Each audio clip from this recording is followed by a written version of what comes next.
فلا مضل له ومن يضلله فلا هادي له ونشهد أن لا إله إلا الله وحده لا شريك له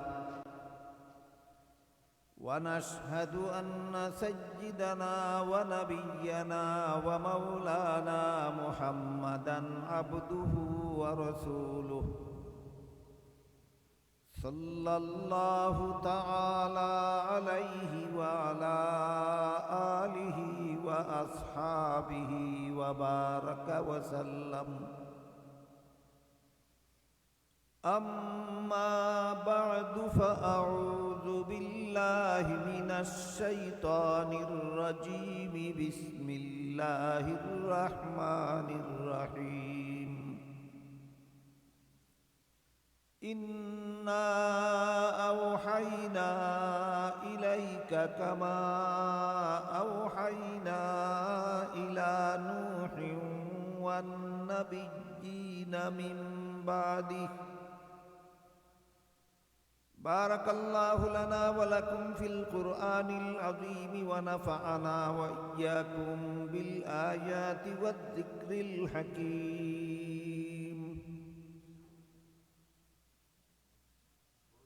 হযরত উলামায়ে কেরাম, সম্মানিত মুসল্লি সাহেবান, আল্লাহ পাক রব্বুল আলামিন মানুষকে জন্মগতভাবেই কতগুলি হাতিয়ার দিয়া থাকেন, শুধু অজানাকে হাতিয়ারগুলি ব্যবহার করে অজানাকে জানার জন্য। মানুষ দুনিয়ার জীবনে যত অজানা জিনিস জানার দরকার সেগুলি জানার জন্য জন্মগতভাবেই প্রায় প্রতিটি মানুষকে কতগুলি হাতিয়ার দিয়ে থাকেন, এগুলি ব্যবহার করে অজানাকে জানতে পারে। এই হাতিয়ারগুলি হইল সর্বমোট 6টা। হাতিয়ারগুলির নাম হল দৃষ্টিশক্তি, শ্রবণ শক্তি, স্বাদ শক্তি, ঘ্রাণ শক্তি, ত্বক শক্তি, মেধা শক্তি।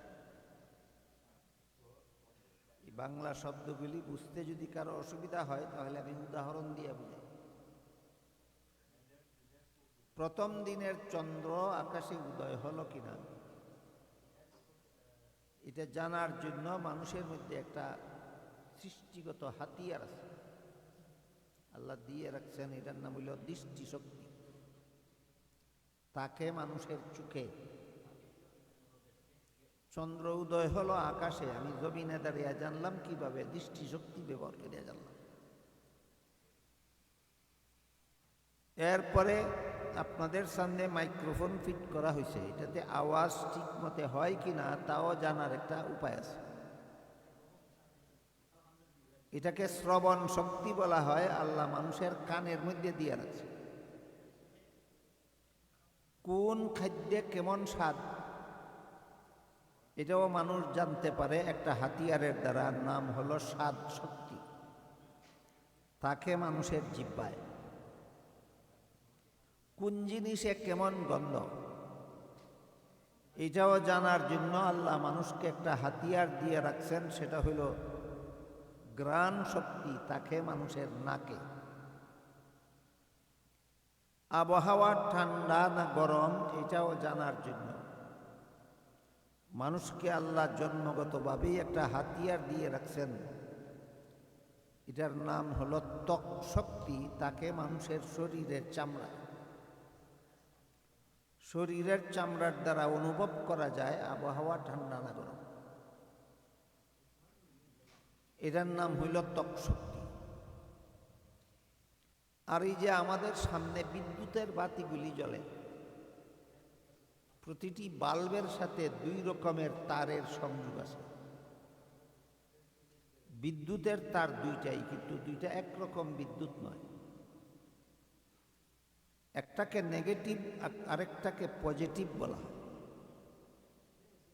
বাংলায় বলে ধনাত্মক ঋণাত্মক। 2 ধরনের বিদ্যুৎ প্রক্রিয়াগতভাবে বাল্বে একত্র করলে পরে বাতি জ্বলে, অন্ধকার দূর হয়, এলাকা আলোকিত হয়। এমন সব বিষয় জানার জন্য আল্লাহ মানুষকে আরেকটা হাতিয়ার দিয়ে রাখছেন জন্মগতভাবে, সেটার নাম হইল মেধা শক্তি। তাকে মানুষের মস্তিষ্কে, মানুষ মস্তিষ্ক ব্যবহার করে দুনিয়ার জীবনে যত জ্ঞান বিজ্ঞান আহরণ করতে হয়, যত রকমের যন্ত্রপাতি আবিষ্কার করতে হয়, সবগুলি এই মেধা শক্তি ব্যবহার করে মানুষ জানতে পারে, আবিষ্কার করতে পারে। এই হইল সর্বমোট 6 হাতিয়ার। দৃষ্টিশক্তির দ্বারা দেখতে পারা যায়, শ্রবণ শক্তির দ্বারা শুনতে পারা যায়, স্বাদ শক্তির দ্বারা কোন জিনিস কোন খাদ্যে কেমন স্বাদ তা জানতে পারা যায়, ঘ্রাণ শক্তির দ্বারা কোন জিনিসে কেমন গন্ধ তা জানতে পারা যায়, ত্বক শক্তির দ্বারা আবহাওয়া ঠান্ডা না গরম তা জানতে পারা যায়, মেধা শক্তির দ্বারা যন্ত্রপাতি আবিষ্কার করা যায়। এই হইল 6 হাতিয়ার, যা মানুষকে জন্মগতভাবেই তার শরীরে ফিট করে দিয়ে থাকেন শুধু অজানাকে জানার জন্য। এই 6 হাতিয়ার ব্যবহার করে মানুষ জীবনে যা কিছু জানতে পারে। এগুলির দ্বারা জীবন সচল হয়। এগুলি ব্যবহার না করতে পারলে, এগুলির দ্বারা জানার বিষয়গুলি জানতে না পারলে জীবন অচল হয়ে যায়। কেউ যদি চোখে দেখে না, তার জীবন অচল। কেউ যদি কানে শোনে না, তার জীবন অচল। কেউ যদি কোনো কিছু বুঝে না, ব্রেন ডিফেক্ট, তার জীবন অচল। কাজেই এই 6 হাতিয়ারের দ্বারা যা কিছু জানতে পারা যায়, এগুলির দ্বারা মানুষের জীবন সচল থাকে, জীবন চালু থাকে, জীবন কর্মক্ষম থাকে। 6 হাতিয়ারের কোনো হাতিয়ার যদি নষ্ট হয়ে যায়, তাহলে মানুষের জীবনটা প্রায় অচল হয়ে যায়। কিন্তু এই 6 হাতিয়ার ব্যবহার করে মানুষ যা কিছু জানতে পারে, এর দ্বারা উপকার হয় শুধুমাত্র দুনিয়ার ক্ষণস্থায়ী জীবনে। দুনিয়ার ক্ষণস্থায়ী জীবনে উপকারিতা লাভ করা যায় 6 হাতিয়ার ব্যবহার দ্বারা, যা কিছু জানা যায় দ্বারা। আখেরাতের চিরস্থায়ী জীবনের কোনো কিছুই এই 6 হাতিয়ারের দ্বারা জানা যায় না। মরণের সাথে সাথে মানুষের আখেরাতের পথে যাত্রা শুরু হয়। মরণকালে কার মরণটা কেমন হবে, এই 6 হাতিয়ার ব্যবহার করে জানার কোনো উপায় নেই। মরণের পরে কার কবরে কি অবস্থা হবে, এই 6 হাতিয়ার ব্যবহার করে জানার কোনো উপায় নেই। কিয়ামতের দিন কবর থেকে জীবিত হয়ে হাসরের মাঠে দাঁড়ালে কে কি অবস্থায় হাসরের মাঠে দাঁড়াবে, এই 6 হাতিয়ারের দ্বারা জানার কোনো উপায় নেই। পুল সিরাতের পুল কেমন হবে, কিভাবে পার হওয়া যাবে, কিভাবে পার হওয়া যাবে না, 6 হাতিয়ার ব্যবহার করে জানার কোনো উপায় নেই। জান্নাতের সুখ শান্তি কেমন, জাহান্নামের শাস্তি কেমন ভয়ঙ্কর, 6 হাতিয়ার ব্যবহার করে জানার কোনো উপায় নেই। অথচ আল্লাহ পাক রব্বুল আলামিন মানুষ সৃষ্টি করেছেন আখেরাতের চিরস্থায়ী জীবনে সুখী হন। দুনিয়ার ক্ষণস্থায়ী জীবন এটা সুখ শান্তি আর ভোগ বিলাসের জন্য নয়, আখেরাতের চিরস্থায়ী জীবনের সম্বল জোগাড় করার জন্য আল্লাহ দুনিয়াতে একটা ক্ষণস্থায়ী জীবন দিয়েছে। দুনিয়ার জীবনটা আসলে জীবনই নয়, এটা আসল জীবনের একটা ছায়া মাত্র। এই জীবন ক্ষণস্থায়ী। এই জীবন একদিন সমস্ত মানুষের ফুরাইয়া যাবে, এতে কোনো সন্দেহ নেই। মুসলমান হোক, অমুসলমান হোক, শিক্ষিত হোক, অশিক্ষিত হোক, পুরুষ হোক, নারী হোক, যে কোনো দেশের বাসিন্দা হোক, সমস্ত মানুষে একথা জানে এবং বিশ্বাস করে যে এই দুনিয়াতে আমি চিরকাল থাকতে পারব না। দুনিয়ার জীবনটাই হলো একটা ক্ষণস্থায়ী জীবন। এখানে আল্লাহ আমাদেরকে পাঠাইছেন আখিরাতের চিরস্থায়ী জীবনকে সুখময় করার কাজকর্ম করার জন্য। কিছু কাজের জন্য আল্লাহ আমাদেরকে এখানে পাঠাইছেন। রং তামাশা আর বুক বিলাসের জন্য আল্লাহ এখানে পাঠাইছেন না, রং তামাশা আর বুক বিলাসের জন্য জান্নাত তৈরি করে রেখেছেন। সমস্ত মুসলমানদের এই কথা চিরকাল স্মরণ রাখা দরকার যে আল্লাহ মানুষের সুখ শান্তি আর বুক বিলাসের জন্য দুনিয়া বানাইছেন না, জান্নাত বানাইছেন। আমার কথা বুঝে থাকলে আপনারা একটু দয়া করে বলুন, মানুষের সুখ শান্তি আর বুক বিলাসের জন্য দুনিয়া বানাইছেন না জান্নাত বানাইছেন? জান্নাত বানাইছেন, এবং সেটা চিরস্থায়ী। সেই জান্নাতে যাওয়ার জন্য কিছু কাজকর্ম করার জন্য আল্লাহ আমাদেরকে দুনিয়াতে বানাইছেন। দুনিয়া হলো প্রতিটি মানুষের কর্মস্থল, বাসস্থান নয়। দুনিয়া ঠিকানা না, দুনিয়া কাজের জায়গা। কোন কাজের জন্য আল্লাহ আমাদেরকে দুনিয়াতে পাঠাইছেন খুব পরিষ্কারভাবে কোরআনের আয়াতে বলেন, ওয়ামা খালাকতুল জিন্না ওয়াল ইনসা ইল্লা লিয়াবুদুন। মানব দানবকে আমি সৃষ্টি করেছি আমি একমাত্র আমার ইবাদত করার জন্য। আল্লাহর ইবাদত করব দুনিয়ার ক্ষণস্থায়ী জীবনে, এটাই হবে আখিরাতে আমার সুখ শান্তি আর বুক বিলাসের জায়গা, জান্নাতে ঠিকানা পাওয়ার একমাত্র ব্যবস্থা। কাজেই 6 হাতিয়ার ব্যবহার করে আমি যা কিছু জানতে পারি, যত উপকারিতা লাভ করতে পারি, এগুলি দুনিয়ার ক্ষণস্থায়ী জীবনে হয়, আখিরাতের চিরস্থায়ী জীবনে এইগুলির দ্বারা কোনো উপকার হবে না। যেমন ধরুন, মানুষ মেধা শক্তি ব্যবহার করে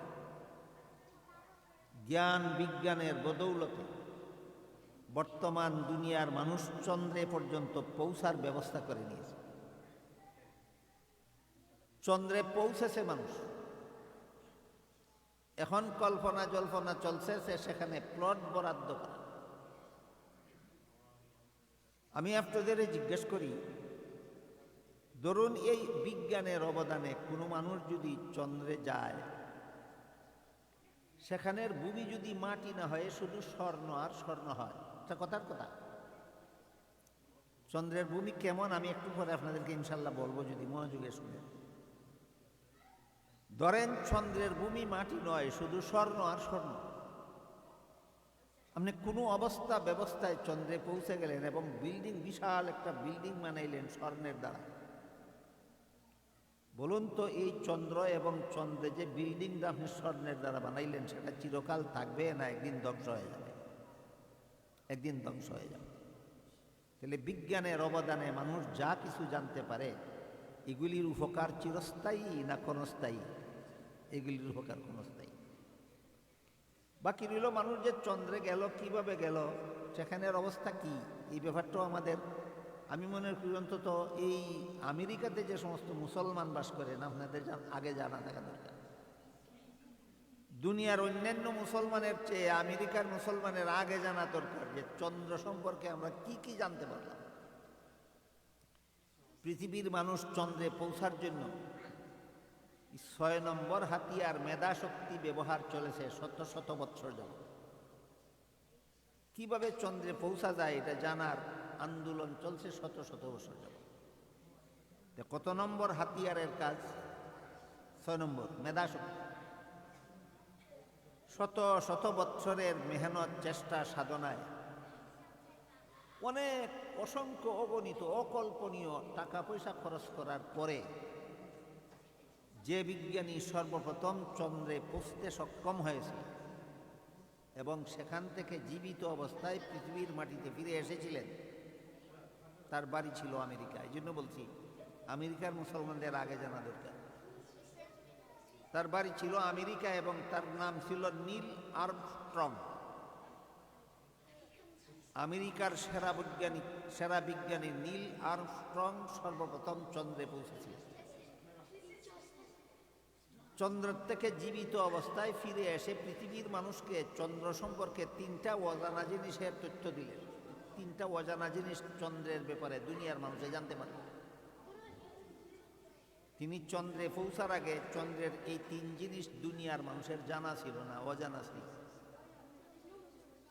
তাহলে চন্দ্র সম্পর্কে 3টা অজানা জিনিস দুনিয়ার মানুষে জানতে পারলো কত নম্বর হাতিয়ারের দ্বারা? 6 নম্বর, মেধাশক্তি।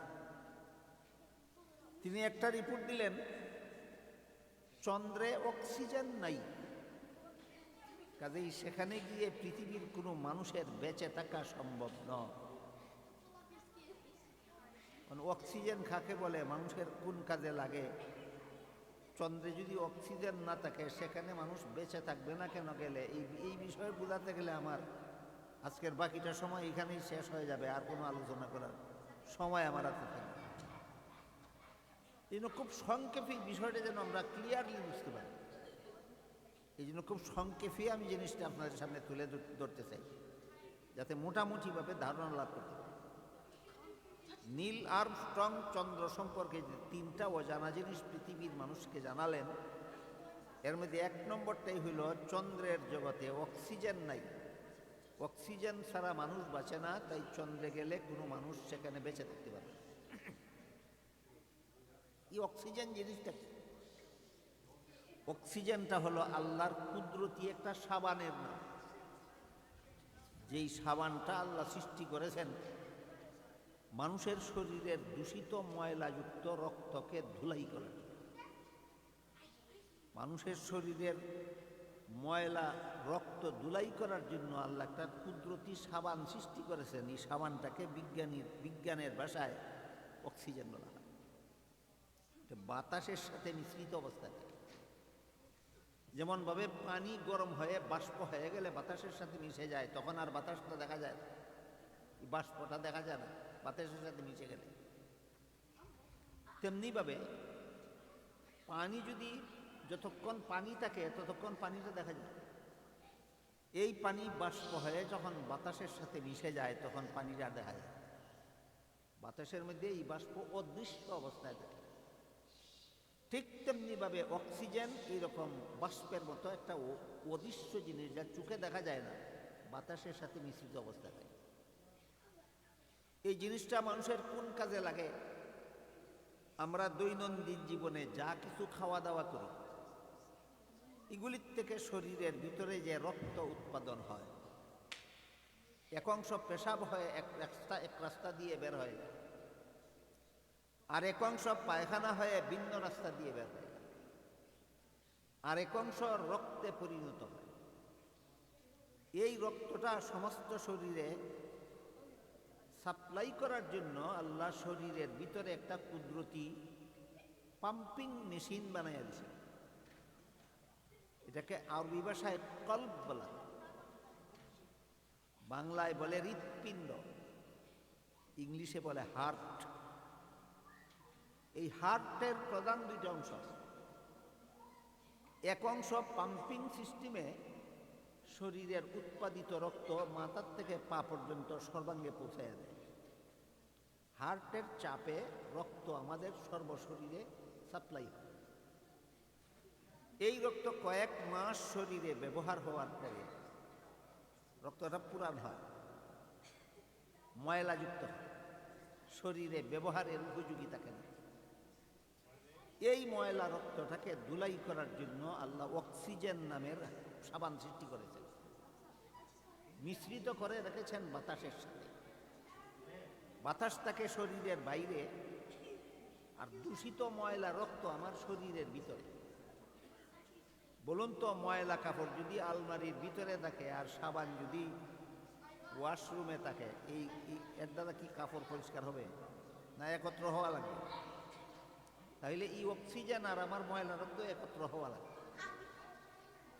একত্র হওয়ার জন্য আল্লাহ পাক রব্বুল আলামিন আরেকটা ব্যবস্থা করছে, সেটা হলো হৃৎপিণ্ডের আরেকটা অংশ একই পদ্ধতিতে পাম্পিং সিস্টেমে দূষিত রক্তটা শরীরে সাপ্লাই না দিয়া ফুসফুসের ভিতরে পৌঁছায় দেয়।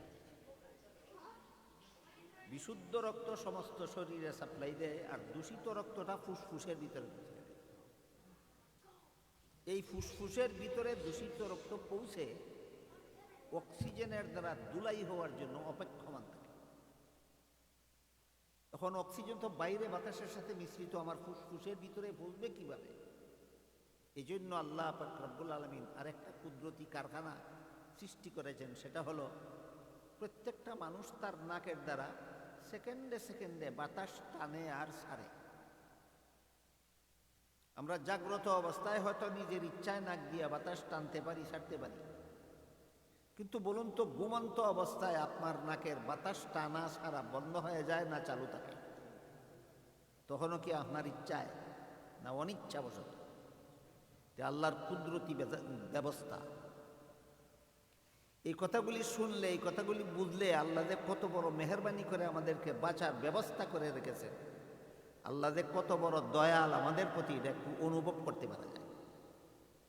আল্লাহ আমাদের বেঁচে থাকার যত ব্যবস্থা করেছেন, এর মধ্যে একটা ব্যবস্থা হলো আমি যখন ঘুমিয়ে থাকি, আমার ইচ্ছা শক্তি বিলুপ্ত হয়ে যায়, তখনও আমার অনিচ্ছাবশত আমার নাক দিয়া প্রতিটি মুহূর্তে মুহূর্তে বাতাস ঢুকে এবং বের হয়, ঢুকে এবং বের হয়। এই যে নাক দিয়ে বাতাসটা ঢুকে, এই বাতাসের সাথে অক্সিজেন ফুসফুসের ভিতরে চলে যায়। বুঝা থাকলে বলুন তো, আমরা যে শ্বাস টানি এর দ্বারা অক্সিজেন মিশ্রিত বাতাস কই পর্যন্ত যায়? ফুসফুসের ভিতরে যায়। ময়লা কাপড় সাবানের পানিতে চুবাইলে যেমনভাবে সাবানের পানির পরশে কাপড়ের ময়লা পরিষ্কার হয়ে যায়, তেমনিভাবে অক্সিজেন মিশ্রিত বাতাসের সাথে দূষিত রক্তটা চুবাইলে পরে এই রক্তটা পরিষ্কার হইয়া ময়লা মুক্ত হইয়া যায়। ময়লা কাপড় সাবানের পানি দিয়া ধুইলে যেমনভাবে কাপড় পরিষ্কার হয়, কিন্তু সাবানের পানিটা ময়লাযুক্ত হয়ে যায়, ঠিক তেমনিভাবে অক্সিজেন মিশ্রিত বাতাসের দ্বারা আমার ফুসফুসের ভিতরের দূষিত রক্ত ধুলাই হইয়া রক্ত পরিষ্কার হয়, কিন্তু এই সাবানটা আর সাবান থাকে না, এটা একটা ময়লায় পরিণত হয়ে যায়। এই ময়লাটাকে বিজ্ঞানীদের ভাষায় কার্বন ডাই অক্সাইড বলা হয়। আমরা শ্বাস টানি সময়ে বাতাসের সাথে অক্সিজেন ঢুকে আর ফুসফুসের ভিতরে রক্ত ধুলাই করিয়া রক্তের ময়লাযুক্ত হইয়া এই অক্সিজেনটাই কার্বন ডাই অক্সাইড নামের ময়লা হইয়া নাক দিয়ে বাইর হয়। অক্সিজেন হইয়া ঢুকে কার্বন ডাই অক্সাইড হইয়া বাইর হয়, অক্সিজেন হইয়া ঢুকে কার্বন ডাই অক্সাইড হইয়া বাইর হয়। বিষয়টা বুঝে থাকলে এবার বলেন, আমরা যে নাকের নিঃশ্বাস ফেলি, এর সাথে বিশুদ্ধ কোনো পদার্থ বাইর হয় না, একটা দূষিত ময়লা বাইর হয়। ময়লাটার নাম বিজ্ঞানীদের ভাষায় কার্বন ডাইঅক্সাইড।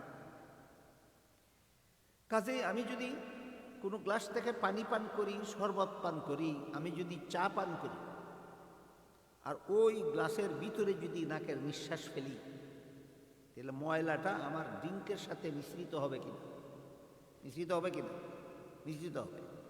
ময়লা মিশাইয়া ড্রিঙ্ক পান করা স্বাস্থ্যসম্মত না মিশাইয়া এই নাকের ময়লাটা যেন আপনার ড্রিঙ্কের সাথে না মিশে, এই জন্য ইসলামের বিধান, মুহাম্মাদুর রাসূলুল্লাহর সুন্নত হলো যে গ্লাস থেকে পানি পান করবা সেই গ্লাসের ভিতরে নাকের নিঃশ্বাস ফেলবা। বিষয়গুলি মনোযোগে শুনলে এবং সবিস্তারে আলোচনা করতে পারলে সমস্ত মুসলমানের বুঝে আসবে যে ইসলামের বিধানগুলি কত বড় চূড়ান্ত বিজ্ঞানসম্মত। ইসলামের বিধানগুলি সাধারণ বিজ্ঞানসম্মত না, চূড়ান্ত বিজ্ঞানসম্মত। ইসলামের বিধানগুলি চূড়ান্ত বিজ্ঞানসম্মত। এই একটা মাত্র বিধান, এটা আমরা সহজ ভাষায় বলে থাকি নবীর সুন্নত। কোনো কিছু পান করার সময়, বিশেষত গ্লাস থেকে পানি পান করার সময় নবীর সুন্নত হলো এক নিঃশ্বাসে পান না করে 3 নিঃশ্বাসে পান করে। কিন্তু নিঃশ্বাসগুলি গ্লাসের ভিতরে না ফেলে গ্লাসের বাইরে ফেলবো, এটা সুন্নত। আজকাল সুন্নতকে খুবই অবহেলা করা হয়, দারুণভাবে অবজ্ঞা করা হয়, এমনকি যথাযথভাবে অভিযান চলেছে সুন্নতের বিরুদ্ধে, যে সুন্নত আমল না করলেও চলে। এই একটা সুন্নত আমল না করলে কি হবে? বিজ্ঞানীরা কি কয়? বিজ্ঞানীরা কয় এই একটা সুন্নত যদি তুমি আমল না করো, গ্লাসের ভিতরে যদি নাকের নিঃশ্বাসটা ফেলো, তাহলে তোমার এই ফেলিত নিঃশ্বাসের সাথে মিশ্রিত কার্বন ডাই অক্সাইড নামের ময়লা তোমার ড্রিঙ্কের সাথে মিশ্রিত হয়ে তোমার পেটে যাওয়ার পরে এর দ্বারা তুমি জটিল রোগে আক্রান্ত হতে পারো। একটা সামান্য সুন্নতকে অবহেলা করার পরিণতি কত বড় ভয়ঙ্কর হতে পারে, বিজ্ঞানের সাথে মিলাইয়া যদি আমরা ইসলামকে বোঝার চেষ্টা করি, তখন পরিষ্কারভাবেই বুঝে আসবে যে একটা সুন্নতের দাম কত। আমার কথাগুলি বুঝে থাকলে আপনারা বলুন, সুন্নত না করলেও সারে না সুন্নত, নবীর সুন্নতগুলি চূড়ান্ত বিজ্ঞানসম্মত, নবীর সুন্নতগুলি চূড়ান্ত বিজ্ঞানসম্মত। এতক্ষণে আমি আপনাদের বোঝাবার চেষ্টা করেছি অক্সিজেন কি জিনিস, এটা মানুষের কি উপকারে আসে। প্রতি সেকেন্ডে সেকেন্ডে আমি শ্বাস টানতেছি আর ছাড়তেছি, এর দ্বারা প্রতি মুহূর্তে মুহূর্তে আমার শরীরের ভিতরের দূষিত রক্তগুলি অহরহ সর্বদা দুলাই হইতেছে। এই দুলাই প্রক্রিয়া যদি বন্ধ হয়ে যায়, কয়েক মিনিট বাঁচবে না, মানুষ মরে যাবে। নীল আর্মস্ট্রং চন্দ্র বিজয়ের অভিযানে সাফল্য লাভ করার পরে পৃথিবীতে ফিরে এসে পৃথিবীর মানুষকে 3টা অজানা জিনিসের সন্ধান দিলেন। 1 নম্বর অজানা জিনিস হইল চন্দ্রের জগতে অক্সিজেন নাই, কাজেই সেখানে গিয়া পৃথিবীর কোনো মানুষের পক্ষে বেঁচে থাকা সম্ভব নয়। বলুন, নীল আর্মস্ট্রং চন্দ্রে যাওয়ার আগে কি আমরা এই তথ্যটা জানতাম না? এই অজানাকে জানতে পারলাম কত নম্বর হাতিয়ারের দ্বারা? 6 নম্বর হাতিয়ারের দ্বারা। তিনি 2 নম্বর তথ্য দিলেন, চন্দ্রের ভূমিতে অক্সিজেনের লেশমাত্র নাই। আরে চন্দ্রের ভূমিতে উর্বরতা শক্তির লেশমাত্র নাই, কাজেই সেখানে কোনো ফসল ফলানো যাবে না। অক্সিজেন না থাকার কারণে সেখানে মানুষ বেঁচে থাকতে পারবে না। জমিনে উর্বরতা না থাকার কারণে সেখানে কোনো ফসল ফলানো যাবে না। 3 নম্বর তথ্য দিলেন, তিনি বলেন, আমি যতক্ষণ চন্দ্রে অবস্থান করেছিলাম পৃথিবীর থেকে সীমিত পরিমাণের অক্সিজেন সাথে করে নিয়ে গেছিলাম, তা না হইলে আমি আর জীবিত পৃথিবীতে ফিরে আসতে পারতাম না, যেহেতু সেখানে অক্সিজেন নাই। আমি নির্ধারিত পরিমাণের অক্সিজেন সাথে নিয়ে গেছিলাম, গিয়ে সেখানে দেখলাম চন্দ্রের মধ্যে কিছু কালো রেখা আছে, কালো দাগ আছে। আমার মনে প্রশ্ন জাগলো যে চন্দ্রের মধ্যে এই কালো রেখাগুলি সৃষ্টি কেন হলো, কখন থেকে হলো? এই বিষয়টা জানার জন্য যদি আমি চন্দ্রে বসে বসে গবেষণা চালাই, পৃথিবীর থেকে নিয়ে যাওয়া অক্সিজেন আমার ফুরিয়ে যাবে, আমি জীবন্ত অবস্থায় পৃথিবীতে ফিরে আসতে পারব। এই জন্য সম্ভব হইল না আমার পক্ষে চন্দ্রে বসে বসে এই গবেষণা করার, যে চন্দ্রের কালো রেখা কেন সৃষ্টি হইল, কখন থেকে সৃষ্টি হইল। ভাবলাম আমেরিকার বৈজ্ঞানিক গবেষণাগারে বসে বসে আমি গবেষণা চালাবো, তবে গবেষণা চালাতে হলে এই কালো রেখার থেকে কিছু পদার্থ সাথে নিয়ে যেতে হবে। তাই নীল আর্মস্ট্রং বলেন, আমি চন্দ্র থেকে অক্সিজেন ফুরাবার আগে পৃথিবীতে ফিরে আসার সময় চন্দ্রের কালো রেখার থেকে কিছু পদার্থ সাথে নিয়ে আসলাম। আমেরিকার বৈজ্ঞানিক গবেষণাগারে বসে একাধারে 6 মাস গবেষণা করে আমি জানতে পারলাম এই চন্দ্রটা আজ থেকে 1300 অথবা 1400 বছর পূর্বে 2 টুকরা হয়ে গেছিল, পরে আবার জোড়া লেগেছিল। টুকরা হয়ে জোড়া লাগার কারণে এখানে কালো রেখার সৃষ্টি হয়েছে। অথচ চন্দ্র 2 টুকরা হয়ে জোড়া লেগেছিল, এই কথা আল্লাহ 1400 বছর আগেই কোরআনে বলে দিয়েছে। আল্লাহ বলেন, ইক্তারাবাতিস সাআতু ওয়ানশাক্কাল কামার, কিয়ামত নিকটবর্তী, চন্দ্র দ্বিখণ্ডিত হয়েছে। হাদিস শরীফে উল্লেখ আছে, রাসূল করিম সাল্লাল্লাহু আলাইহি ওয়াসাল্লাম জাবালে আবি কুবাইস নামক পাহাড়ের চূড়ায় দাঁড়িয়ে নিজের আঙ্গুল মুবারকের দ্বারা আকাশের চন্দ্রকে ইশারা করেছিলেন। সাথে সাথে চন্দ্র 2 টুকরা হয়ে গেছিল, আবার রাসূলের আঙ্গুলের ইশারায় চন্দ্র জোড়া লেগেছিল। তাহলে চন্দ্র 1300 অথবা 1400 বছর পূর্বে 2 টুকরা হয়ে আবার জোড়া লাগার কথা কোরআনে হাদিসে আছে কি নাই? আছে। 1300 বছর আগে কোরআন হাদিস যা বলে দিয়েছিল, 1300 বছর পরে আধুনিক বিজ্ঞান আমাদেরকে তাই বলে দিল। কোরআনের বিপরীত কথা বলে দিল না, কোরআন যা বলেছিল তাই বলে দিল? হাদিসের বিপরীত কথা বলে দিল না, হাদিস যা বলেছিল তাই বলে দিল? এই সমস্ত তথ্য জানলে পরে মুসলমানের মর্মে ঈমান জাগ্রত হবে যে ইসলামের বিধানের মতো বিজ্ঞানসম্মত বিধান আর কোনো ধর্মে নাই। ইসলামের বিধানের মতো বিজ্ঞানসম্মত বিধান আর কোনো ধর্মে নাই। ইসলামের সবগুলি বিধান চূড়ান্ত বিজ্ঞানসম্মত। এই জন্য বলেছিলাম ধরেন আপনি এখন চন্দ্রে গেলেন, আগে তো বলেছিলাম একটু সময়ের জন্য ধরেন চন্দ্রের জমি মাটি নয়, চন্দ্রের জমিন সবটুকু স্বর্ণ। আপনি সেখানে গেলেন, এই স্বর্ণের দ্বারা বিল্ডিং বানাইলেন। এই স্বর্ণের বিল্ডিংয়ে চিরকাল থাকবেন, না একদিন আপনারও মরতে হবে, চন্দ্রও ধ্বংস হবে? কি বলেন? গেলেন আপনি চন্দ্রে, স্বর্ণের বিল্ডিং বানাইলেন, থাকবেন চিরকাল, না একদিন মরতে হবে? চন্দ্রের বিল্ডিংটা থাকবে চিরকাল, চন্দ্র থাকবে চিরকাল, না চন্দ্র একদিন চুরমার হয়ে যাবে? চন্দ্র একদিন চুরমার হয়ে যাবে। আকাশের চন্দ্র, সূর্য, গ্রহ, নক্ষত্র ধুলা তুলার মতো হয়ে উড়ে যাবে কিয়ামতের সময়। কাজেই 6 হাতিয়ার যে আল্লাহ মানুষকে দান করেছেন অজানাকে জানার জন্য, এই 6 হাতিয়ারের দ্বারা যা কিছু জানা যায়, এগুলির দ্বারা শুধুমাত্র দুনিয়ার ক্ষণস্থায়ী জীবনে উপকারিতা লাভ করা যায়। আখিরাতের চিরস্থায়ী জীবনের কোনো কিছুই এই 6 হাতিয়ারের দ্বারা জানার উপায় নাই।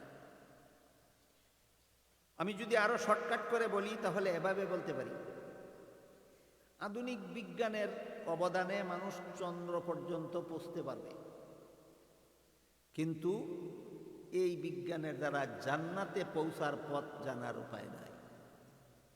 মানুষকে বানাইছেন না চন্দ্রে পৌঁছার জন্য, আল্লাহ মানুষকে বানাইছেন জান্নাতে পৌঁছার জন্য। চন্দ্রে পৌঁছলে যেমন তোমার উল্লেখযোগ্য কোনো লাভ ক্ষতি নাই, চন্দ্রে না পৌঁছতে পারলেও তোমার উল্লেখযোগ্য কোনো লাভ ক্ষতি নাই। কিন্তু জান্নাতে পৌঁছতে না পারলে তোমাকে অবশ্যই জাহান্নামে যেতে হবে। আমার কথা যারা বুঝতেছেন তারা একটু দয়া করে বলুন, চন্দ্রে না পৌঁছতে পারলে মহাবিপদ হবে, কিন্তু জান্নাতে পৌঁছতে না পারলে জাহান্নামে পৌঁছতে হবে। তাইলে চন্দ্রে পৌঁছাটা বেশি জরুরি না জান্নাতে পৌঁছাটা বেশি জরুরি? যে 6 হাতিয়ারের দ্বারা তো চন্দ্রে পৌঁছার বিষয় জানা যায়, জান্নাতে পৌঁছার কোনো বিষয় তো 6 হাতিয়ারে জানার উপায় নাই। তাইলে যেসব বিষয়ে জানলে এর দ্বারা কিছুদিন উপকৃত হওয়া যায়, পরকালের চিরস্থায়ী জীবনে কোনো কাজে আসে না, এমন হাতিয়ারগুলি আল্লাহ মানুষকে জন্মগতভাবে শরীরের অংশ হিসাবে ফিট করে দিলেন। কিন্তু কিভাবে জান্নাতে পৌঁছা যায় এগুলি জানার কি ব্যবস্থা আল্লাহ দিলেন? এই প্রশ্নের জবাব স্বরূপ আল্লাহ পাক রব্বুল আলামিন কোরআনে বলেন, ইন্না আওহাইনা ইলাইকা, হে মুহাম্মাদুর রাসূলুল্লাহ সাল্লাল্লাহু আলাইহি ওয়াসাল্লাম, আমি 7 নম্বরে আর একটা হাতিয়ার দান করলাম, যে শরীরে ফিট করা নয়, এটা আমি আলাদাভাবে দান করলাম। ওই হাতিয়ারের দ্বারা মানুষ জান্নাতে পৌঁছার ব্যবস্থা জানতে পারবে। 6 নম্বর হাতিয়ারের দ্বারা, মেধা শক্তির দ্বারা চন্দ্রে পৌঁছার ব্যবস্থা জানা যায়। 7 নম্বর হাতিয়ারের দ্বারা জান্নাতে পৌঁছার ব্যবস্থা জানা যায়। আমি কি বুঝাতে পারলাম বিষয়টা আপনাদের? বিজ্ঞানের দ্বারা চন্দ্রে পৌঁছার ব্যবস্থা জানা যায়, জান্নাতে পৌঁছার ব্যবস্থা বিজ্ঞানের দ্বারা জানা যায় না।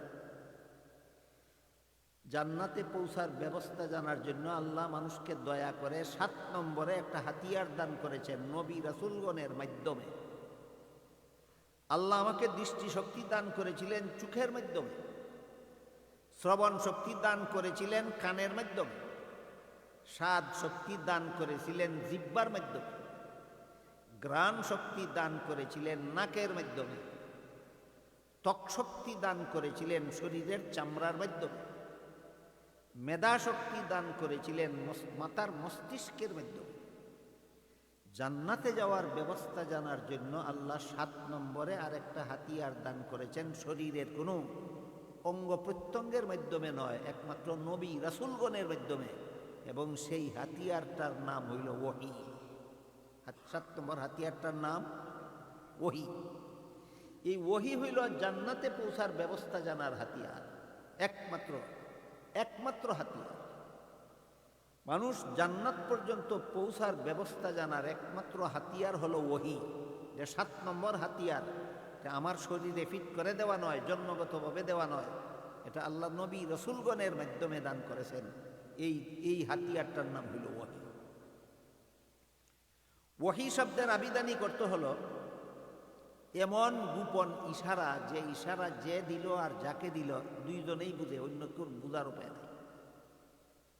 কিন্তু ইসলামের পরিভাষায় যে কোনো গোপন ইশারাকে ওহী বলে না। ইসলামের পরিভাষায় ওহী বলা হয় আল্লাহর পক্ষ থেকে যে সমস্ত বাণী বার্তা নবী রাসূলগণের কাছে পাঠানো হয়, আল্লাহর পাঠানো বাণীগুলিকে ইসলামের পরিভাষায় ওহী বলা হয়। এই ওহী দুই প্রকার। এক প্রকার ওহীর নাম কুরআন, আর এক প্রকার ওহীর নাম হাদিস। 7 নম্বর হাতিয়ার আল্লাহ দান করেছেন আমাদেরকে জান্নাতে পৌঁছার ব্যবস্থা জানাবার জন্য। হাতিয়ারটার নাম ওহী। ওহী দুই প্রকার, এক প্রকার ওহীর নাম কুরআন, আর এক প্রকার ওহীর নাম হাদিস। এখানে আমাদের জেনে রাখা ভালো যে কুরআন এবং হাদিস, কুরআনও আল্লাহর ওহী, হাদিসও আল্লাহর ওহী। তাহলে নাম দুইটা হইল কেন? একটার নাম কুরআন কেন আর একটার নাম হাদিস কেন? তার কারণ হলো যে ওহীর অর্থ এবং শব্দ উভয়টাই আল্লাহ পাঠাইছেন, এমন ওহীকে কুরআন বলা হয়। আলিফ লাম মিম আল্লাহ পাঠাইছেন। জালিকাল কিতাব শব্দগুলিও আল্লাহ পাঠাইছেন, এর অর্থ হইল ওই কিতাব, এটাও আল্লাহ পাঠাইছেন। লা রাইবা ফিহি শব্দগুলি আল্লাহ পাঠাইছেন, এতে সন্দেহের কোনো কারণ নাই, অর্থটাও আল্লাহ পাঠাইছেন। কাজী যে ওহীর শব্দ এবং অর্থ উভয়টাই আল্লাহ পাঠাইছেন, এমন ওহীকে কুরআন বলা হয়। আরেক প্রকার ওহী আছে যার মর্মটা আল্লাহ পাঠাইছেন, কিন্তু শব্দ আল্লাহর পাঠানো নয়। আল্লাহ যে মর্মটা রাসূলের কাছে পাঠাইছিলেন, সেই মর্মটা রাসূল নিজের ভাষায় উম্মতের কাছে প্রকাশ করেছে, এমন ওহীকে হাদিস বলা হয়। এই জন্য ওহী দুই প্রকার হইল, এক প্রকার ওহীর নাম কুরআন, আর এক প্রকার ওহীর নাম হাদিস। কুরআন ওই ওহীর নাম যে ওহীর শব্দ এবং অর্থ দুটোটাই আল্লাহর পক্ষ থেকে পাঠানো হয়েছে। হাদিস ওই ওহীর নাম যে ওহীর মর্মটা আল্লাহর পক্ষ থেকে পাঠানো হয়েছে, আর আল্লাহর পাঠানো মর্মটা রাসূল নিজের বাছাই করা ভাষায় উম্মতের কাছে ব্যক্ত করেছেন। সুতরাং জান্নাতে পৌঁছার ব্যবস্থা জানার একমাত্র হাতিয়ার হইল কুরআন এবং হাদিস। জান্নাতে যাওয়ার ব্যবস্থা কোন জ্ঞানের দ্বারা জানা যায়? কুরআন এবং হাদিসের দ্বারা জানা যায়। আর কোনো কিছুর দ্বারা জান্নাতে পৌঁছার ব্যবস্থা জানা যায় না। এই জন্য মুফাসসিরিনে কেরাম তাফসীরের কিতাবে লিখেছেন, 6 নম্বর হাতিয়ার ব্যবহার করে যদি জান্নাতে পৌঁছার ব্যবস্থা জানা যাইত, তাহলে দুনিয়ার মানুষের হেদায়েতের জন্য আল্লাহ কোনো নবী রাসূল পাঠানোর দরকার হইত না। কুরআন হাদিসের কিছুই নাজিল করা দরকার হইত না। নীল আর্মস্ট্রং যেভাবে দুনিয়ার মানুষকে চন্দ্রে নিয়ে গেছে, তেমনিভাবে নীল আর্মস্ট্রং দুনিয়ার মানুষকে জান্নাতে নিয়ে যেতে পারত যদি 6 হাতিয়ার ব্যবহার করিয়া, 6 নম্বর হাতিয়ার ব্যবহার করিয়া যদি জান্নাতে যাওয়া যেত, তাহলে মানুষ জান্নাতে যাওয়ার জন্য বিজ্ঞানীরাই যথেষ্ট হইত, নবী রাসূলের দরকার হইত না। এই আলোচনা বুঝা থাকলে অবশ্যই আমরা একথা পরিষ্কারভাবে বুঝতে পারলাম যে বিজ্ঞানীদের গবেষণার দ্বারা আমরা চন্দ্রে পর্যন্ত যাইতে পারি, কিন্তু জান্নাতে যাওয়ার ব্যবস্থা বিজ্ঞানীদের কাছে নাই। জান্নাতে যাওয়ার ব্যবস্থা আছে একমাত্র কুরআন হাদিসে। বিজ্ঞানীদের দ্বারা যা কিছু আবিষ্কার হয়, এগুলির দ্বারা মানুষের বহু উপকার হয়, মহামূল্যবান উপকার, কিন্তু উপকার চিরস্থায়ী জীবনে না ক্ষণস্থায়ী জীবনে। আর কুরআন হাদিসের দ্বারা যা কিছু জানা যায়, এর দ্বারা উপকার হবে চিরস্থায়ী জীবন। আল্লাহ মানুষ বানাইছেন না ক্ষণস্থায়ী জীবনের বুক বিলাসের জন্য। ক্ষণস্থায়ী জীবনের বুক বিলাসের জন্য হাইওয়ান জানোয়ার বানাইছেন, মানুষ বানাইছেন চিরস্থায়ী জীবনের সুখ শান্তি আর বুক বিলাসের জন্য। দুনিয়ার জগৎটাই যেহেতু চিরস্থায়ী নয়, তাই এই দুনিয়া মানুষের বুক বিলাসের জায়গা নয়, বুক বিলাসের ব্যবস্থা গ্রহণ করার জন্য। দুনিয়াতে কি করলে আমি পরকালে জান্নাতে পৌঁছতে পারবো, ওই কাজটা করার জন্য আল্লাহ আমাকে এখানে বানিয়েছেন। যেমন হাদিস শরীফে রাসূল করিম সাল্লাল্লাহু আলাইহি ওয়াসাল্লাম বলেছেন, আস-সাওমু জুন্নাতুল লিন-নাস, রোজা রাখার দুনিয়ার জীবনে রোজা রাখাটা হইল পরকালের চিরস্থায়ী জীবনে জাহান্নাম থেকে বাঁচার হাতিয়ার। দুনিয়ার জীবনে রোজা রাখবো, এই রোজাটা হবে আখেরাতে জাহান্নাম থেকে বাঁচার হাতিয়ার। এই কথাটা আমরা কোন বিজ্ঞানীর কাছ থেকে জানতে পারলাম? ইসলামের নবীর কাছ থেকে। 6 নম্বর হাতিয়ারের দ্বারা না 7 নম্বর হাতিয়ার থেকে? 7 নম্বর হাতিয়ার, ওহির দ্বারা জানতে পারলাম। দুনিয়ার জীবনে রোজা রাখবো, এই রোজাটা হবে আখেরাতে জাহান্নাম থেকে বাঁচার হাতিয়ার। আরেক হাদিসে রাসূল করিম সাল্লাল্লাহু আলাইহি ওয়াসাল্লাম বলেন, আস-সালাতু মিফতাহুল জান্নাহ আও কামা ক্বালা আলাইহিস সালাতু ওয়াসসালাম। নামাজ হবে জান্নাতের চাবি, রোজা হবে জাহান্নাম থেকে বাঁচার হাতিয়ার, নামাজ হবে জান্নাতের চাবি। আমার দুনিয়ার জীবনে যে নামাজগুলি পড়ব, এইগুলি আখেরাতে আমার জান্নাতে প্রবেশ করার চাবি হবে। আমার কথাগুলি বুঝে থাকতে বলুন, কত নম্বর হাতিয়ারের দ্বারা জানতে পারলাম? 7 নম্বর হাতিয়ার। 6 নম্বর হাতিয়ার এইসব বিষয়ে জানার কোনো উপকারে আসবে না। এই 7 নম্বর হাতিয়ারের দ্বারা মানুষ জানতে পারে কার মরণ কেমন হবে। 7 নম্বর হাতিয়ারের দ্বারা আমরা জানতে পারি কার কবর জীবন কেমন হবে। 7 নম্বর হাতিয়ারের দ্বারা আমরা জানতে পারি কার হাসরের মাঠে অবস্থা কেমন হবে। 7 নম্বর হাতিয়ারের দ্বারা আমরা জানতে পারি কার পুলসিরাত পার হওয়ার সময় অবস্থা কেমন হবে। 7 নম্বর হাতিয়ারের দ্বারা আমরা জানতে পারি কাকে জাহান্নামের শাস্তি পরকালে ভোগ করতে হবে। 7 নম্বর হাতিয়ারের দ্বারা আমরা জানতে পারি পরকালে জান্নাতে কাদের ঠিকানা হবে। এই সব কিছু জানার একমাত্র হাতিয়ার হইল কোরআন এবং হাদিস। আমি আপনাদের জিজ্ঞেস করি, এই 7 নম্বর 6 নম্বর হাতিয়ারটা শিক্ষা দেওয়া হয় দুনিয়ার কোন প্রতিষ্ঠানে? স্কুল, কলেজ, ভার্সিটিতে। 6 নম্বর হাতিয়ারটা শিক্ষা দেওয়া হয় দুনিয়ার কোন প্রতিষ্ঠানে? স্কুল, কলেজ, ভার্সিটিতে 6 নম্বর হাতিয়ার শিক্ষা দেওয়া হয়। সোজা কথায় বলতে গেলে চন্দ্রে যাওয়ার ব্যবস্থা ভার্সিটিতে শিক্ষা দেওয়া হয়, জান্নাতে যাওয়ার ব্যবস্থা হাই স্কুলে শিক্ষা দেওয়া হয় না একমাত্র মাদ্রাসা? তাইলে চন্দ্রে যাওয়ার জন্য যদি স্কুল, কলেজ, ভার্সিটির বিদ্যা শিক্ষা করা জরুরি হয়, তো জান্নাতে যাওয়ার জন্য মাদ্রাসা শিক্ষা কতটুকু জরুরি হবে? কোনটা বেশি জরুরি হবে মনে করেন আপনারা? আমার কথা যারা বুঝতে পারতেছেন, চন্দ্রে যাওয়ার জন্য যন্ত্র আবিষ্কারের জন্য, এরোপ্লেন আবিষ্কার করার জন্য, বিমান আবিষ্কার করার জন্য, রেলগাড়ি আবিষ্কার করার জন্য, বিদ্যুতের পাখা আবিষ্কার করার জন্য, বিদ্যুতের বাতি আবিষ্কার করার জন্য যদি স্কুল, কলেজ, ভার্সিটিতে লেখাপড়া জরুরি হয়, তাহলে পরকালে জাহান্নাম থেকে বাঁচার জন্য, জান্নাতে পৌঁছার জন্য কোন লেখাপড়া জরুরি? একমাত্র কোরআন হাদিসের শিক্ষা যে প্রতিষ্ঠান দেওয়া হয় মাদ্রাসা, সেই মাদ্রাসা চালু থাকা জরুরি যদি মুসলমানের আখেরাতে জাহান্নাম থেকে বাঁচতে হয়, যদি মুসলমানের আখেরাতে জান্নাত লাভ করতে হয়। কারণ আখেরাতের জগৎ জানার আর কোনো হাতিয়ার নাই 7 নম্বর হাতিয়ারটা ছাড়া। 7 নম্বর হাতিয়ারটার নাম কি বলেছিলাম? ওহী, কোরআন আর হাদিস। 7 নম্বর হাতিয়ারটার নাম হলো ওহী। এটা 2 প্রকার, এক প্রকার ওহীর নাম কোরআন, আর এক প্রকার ওহীর নাম হাদিস। এই জন্য এক হাদিসে রাসূল করিম সাল্লাল্লাহু আলাইহি ওয়াসাল্লাম বলেন, তারাকতু ফীকুম আমরাইনি লান তাদিল্লু মা তামাসসাকতুম বিহিমা, কিতাবাল্লাহি ওয়া সুন্নাত রাসূলিহি আও কামা ক্বালা আলাইহিস সালাতু ওয়াসসালাম। রাসূল বলেন, হে আমার উম্মত মুসলমানেরা, আমি দুনিয়ার থেকে বিদায়কালে তোমাদের হাতে 2টি জিনিস রেখে যাচ্ছি। যতদিন পর্যন্ত তোমরা আমার রেখে যাওয়া 2টি জিনিস শক্তভাবে ধারণ করে থাকবে, ততদিন পর্যন্ত তোমরা বিপদগামী হবে না, জাহান্নামের পথের যাত্রী হবে না। আমার রেখে যাওয়া 2টি জিনিসের একটির নাম হইল আল্লাহর কিতাব কুরআন, দ্বিতীয়টির নাম হইল নবীর সুন্নত হাদিস। আল্লাহর কুরআন এবং নবীর হাদিস, এই 2টাকে ফলো করলে তোমরা পরকালের চিরস্থায়ী জীবনে জাহান্নামে যেতে হবে না।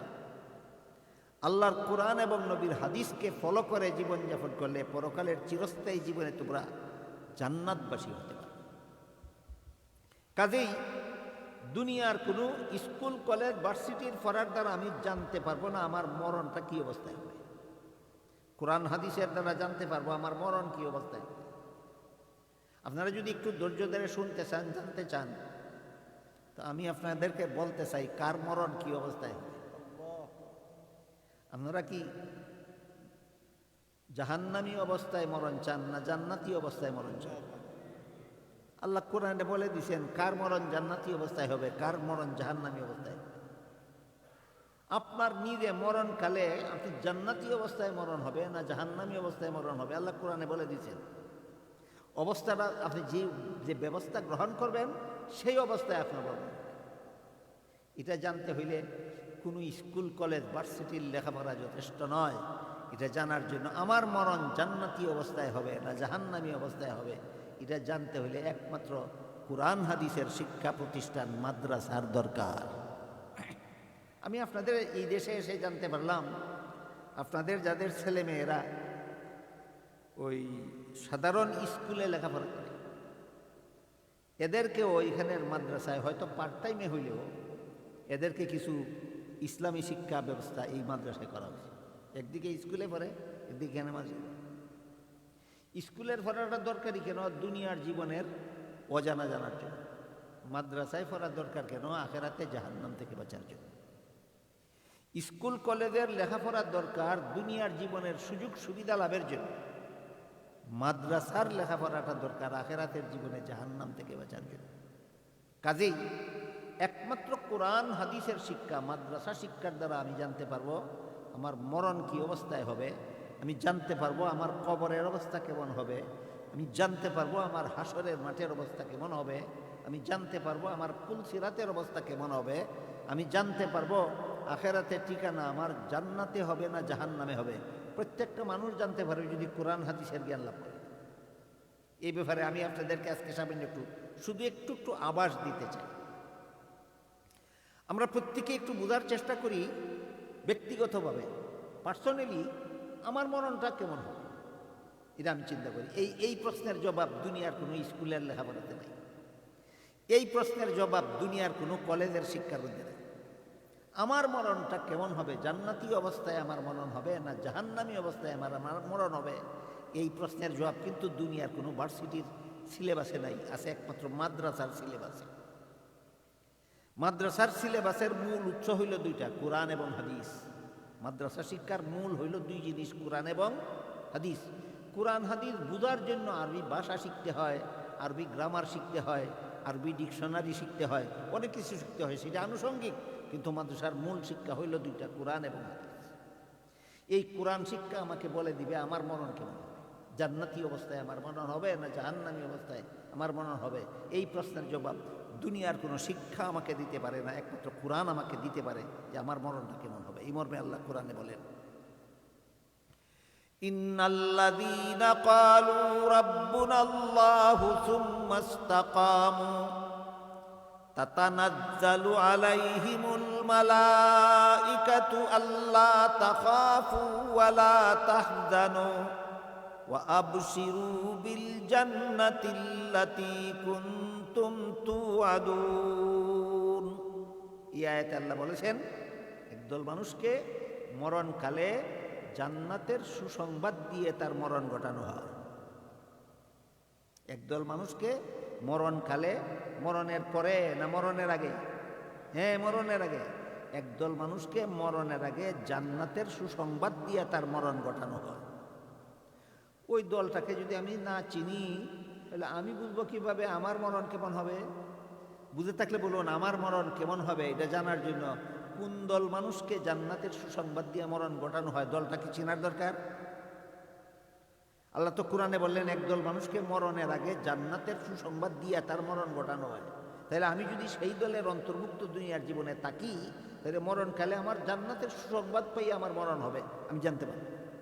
তাহলে দলটাকে আমাদের চেনা দরকার। আমার কথাগুলি বুঝা থাকলে বলুন কোন স্কুলও পড়লে দলটা চেনা যাবে, কোন কলেজে পড়লে দলটা চেনা যাবে, কোন ভার্সিটিতে পড়লে দলটা চেনা যাবে? একমাত্র মাদ্রাসায় পড়লে চেনা যাবে যে অমুক দলের অন্তর্ভুক্ত যদি আমি হয়ে থাকি তাহলে মরণকালে আমাকে জান্নাতের সুসংবাদ দিয়ে শুধু নয়, হাদিস শরীফে আল্লাহ রাসূল বলেছেন জান্নাতের সিনারিটা দেখাইয়া তোমার জান্নাত করা হবে। এবার আমরা বোঝার চেষ্টা করি দলটা কে, কারা ওরা। আল্লাহ বলেন ইন্নাল্লাযীনা ক্বালু রাব্বুনাল্লাহু সুম্মা ইসতাকামু। এর মর্ম হলো আল্লাহর উপর ঈমান আনার পর আমানতু বিল্লাহ, দুইটা কলেমা আছে না? আমানতু বিল্লাহি কামা হুয়া বিআসমাইহি ওয়া সিফাতিহি ওয়া কাবিলতু জামিআ আহকামিহি। আর একটা আছে আমানতু বিল্লাহি ওয়া মালাইকাতিহি ওয়া কুতুবিহি ওয়া রুসুলিহি ওয়াল ইয়াউমিল আখিরি ওয়াল কদরি খাইরিহি ওয়া শাররিহি মিনাল্লাহি তাআলা ওয়াল বাসি বাদাল মাউত এই দুইটা কলেমার ওই প্রথম শব্দ হইল, প্রথম সেন্টেন্স হইল আমান্তু বিল্লাহ। দুইটা কলিমার প্রথম সেন্টেন্সটা কি বলতে পারেন কেউ? আমান্তু বিল্লাহ অর্থ কি? আমি ঈমান আনলাম আল্লাহর উপর, আমি আল্লাহর প্রতি বিশ্বাস স্থাপন করলাম, আমি আল্লাহকে বিশ্বাস করি, আমি আল্লাহর প্রতি বিশ্বাসী। আচ্ছা, কেউ যদি আপনাকে বলে যে আমি তোমাকে বিশ্বাস করি কিন্তু তোমার কথা বিশ্বাস করি না, আপনাকে বিশ্বাস করা রইল না বিশ্বাসের নামে উপহাস করা হইল? কি বলেন? একজনে আপনাকে বলল যে আমি তোমারে বিশ্বাস করি, তোমার কথা বিশ্বাস করি না, এটা বিশ্বাস হইল না উপহাস করা হইল? ঠিক তেমনিভাবে যারা মুখে বলে আমান্তু বিল্লাহ, এর মানে হইল আমি আল্লাহকে বিশ্বাস করি, কিন্তু আল্লাহর কথা আছে কোরআনে, কোরআনের কথা বিশ্বাস করে, তাই আল্লাহরে ঠাট্টা করে, মস্কারি করে, আল্লাহরে মস্কারি করে। আপনারে বিশ্বাস করি কইয়া আপনার কথাও বিশ্বাস করলে যদি আপনারে মস্কারি করা হয়, আমান্তু বিল্লাহ কইয়া কোরআনের কথাও বিশ্বাস করলে আল্লাহরে মস্কারি করা হয় না? তো বলেন আল্লাহকে মস্কারি করার নাম ঈমান নাকি? আল্লাহকে বিশ্বাস করার নাম ঈমান? আল্লাহকে বিশ্বাস করার নাম ঈমান। অথচ বর্তমান সমাজে, বর্তমান দুনিয়ার মুসলমান সমাজে লক্ষ লক্ষ শিক্ষিত পণ্ডিত মুসলমান নামদারি আছে যারা আমান্তু বিল্লাহ বলে কিন্তু আল্লাহর কথাকে উপহাস করে, ঠাট্টা করে, আল্লাহর কথা বিশ্বাস করে না, বরং আল্লাহর কথার বিরুদ্ধে যুক্তি দাঁড় করায়। এই বিষয়টা আমি আজকে আলোচনা করে শেষ করতে পারব। শুধু একটি মাত্র উদাহরণ দিয়ে বিষয়টা আপনাদেরকে বুঝাতে চাই। আল্লাহ পাক রব্বুল আলামিন পবিত্র কোরআনের সূরা আহজাবের 33 নম্বর আয়াতের শুরুতে বলেন, ওয়াকারনা ফি বুয়ুতিকুন্না। এখানে আল্লাহ মুসলমান মহিলাদের সম্বোধন করে বলেন, তোমরা বসবাসের ঘরে থাকো। মুসলমান মহিলাদেরকে আল্লাহ বলেন কোথায় থাকো? বসবাসের ঘরে থাকো। এটা আল্লাহর কথা কিনা? এখন যদি কোনো মুসলমান শিক্ষিত পণ্ডিতে কয় পুরুষরা পথে ঘাটে হাটে মাঠে শহরে বন্দরে যেখানে সেখানে ঘোরাফেরা করবে, মহিলারা বসবাসের ঘরে বসে থাকবে কেন? যুক্তিটা আমার বিরুদ্ধে গেল না আল্লাহর বিরুদ্ধে গেল? তোমার আমান্তু বিল্লাহ গেল কোথায়? আল্লাহরে মস্কারি করছো? আল্লাহর কথার বিরুদ্ধে যুক্তি দেওয়ার কো আমান্তু বিল্লাহ বলেন? এরকম আল্লাহকে মস্কারি করার মতো মুসলমান আছে কি বর্তমান দুনিয়ায়? বাকি রইল কোন যুক্তিতে আল্লাহ মহিলাদের হুকুমটা দিলেন? অবৈজ্ঞানিক, অযৌক্তিক। ইসলামে অবৈজ্ঞানিক কথা আছে, একটু আগে আলোচনা করছি। ইসলামে বিজ্ঞান বিরোধী কথা আছে, ইসলামে যুক্তি বিরোধী কথা আছে। তা আল্লাহ যে সূরা আহজাবের 33 নম্বর আয়াতের শুরুতেই বললেন মুসলমান মহিলারা বসবাসের ঘরে থাকো, কথাটা কি অযৌক্তিক? যুক্তিটা আমাদের বোঝা দরকার, নাহলে ওই পণ্ডিতরার যুক্তি শুনলে ঈমান চলে যাবে আমাদের মুহূর্তেই। আল্লাহ মহিলাদেরকে সৃষ্টিগতভাবেই 5টা দায়িত্ব দিয়েছেন, এমন 5 দায়িত্ব যার একটাও কোনো পুরুষে পালন করার ক্ষমতা রাখে না। মহিলাদের 5টা ডিউটি আছে জীবনে, একটাও পুরুষরা পালন করার ক্ষমতা নেই। এর মধ্যে 1 নম্বর হইল প্রতি মাসে মাসে মাসিক ঋতুস্রাবের ঝামেলা সহ্য করার দায়িত্ব। 2 নম্বর হইল প্রতিটি সন্তানকে গর্ভে ধারণ করার দায়িত্ব। 3 নম্বর হলো সন্তান প্রসবের কষ্ট সহ্য করার দায়িত্ব। 4 নম্বর হলো সন্তানকে স্তনের দুধ পান করাবার দায়িত্ব। 5 নম্বর হলো 10 বৎসর পর্যন্ত সন্তানকে লালন পালন করার দায়িত্ব। বুঝে থাকলে বলুন, এই 5 দায়িত্ব সৃষ্টিগতভাবে কার? শুধু মহিলার, কোনো পুরুষের নয়। এই 5টা ডিউটি শুধু মুসলমান মহিলাদের না, সমস্ত মহিলাদের। মাসিক ঋতুস্রাব শুধু মহিলাদের হয়? সন্তান গর্ভে ধারণ করে শুধু মুসলমান মহিলারা? সন্তান প্রসবের কষ্ট সহ্য করে শুধু মুসলমান মহিলারা?